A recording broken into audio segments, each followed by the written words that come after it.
Вооруженный кистями, ведрами и палитрой красок, 30-летний Амаид Шарифи и его маленький отряд художников выходят на дело. Они расписывают стены, чтобы поделиться оптимизмом с жителями афганской столицы, которые десятки лет видели только войну и теракты. Их оружие – искусство, а вместо холста – железобетон. Кабул стал похож на тюрьму. Мы хотим спрятать эти стены. Поменять их можно только с помощью красок, живописи и призывов уважать друг друга. Сегодня Шарифи борется с коррупцией. Его команда рисует, как человек отказывается от взятки на стене вокруг министерства по объектам общественного значения. Шарифи получил разрешение полиции и государственной комиссии.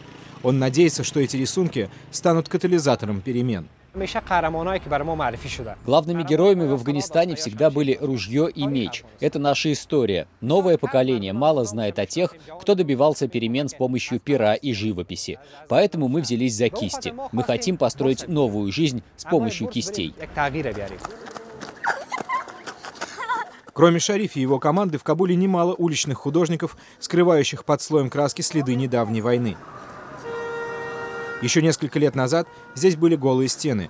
Теперь это площадка для художественного высказывания о проблемах миграции, правах женщин и борьбе с полиомиелитом. Жителям Кабула такое искусство нравится. Мухаммад Азим хочет, чтобы его 6-летний сын посмотрел на роспись. Это может стать уроком. Когда видишь это, задумываешься о трудностях, с которыми мы сталкиваемся. Все в Афганистане хотят мира. Шарифи начал расписывать стены 3 года назад.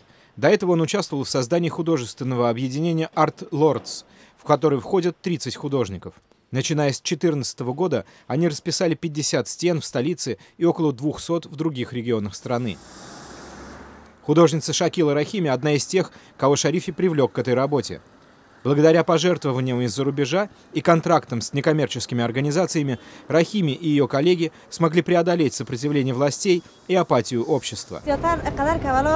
Сначала люди не проявляли никакого интереса, но с каждым днем публика все больше и больше ценит уличное искусство.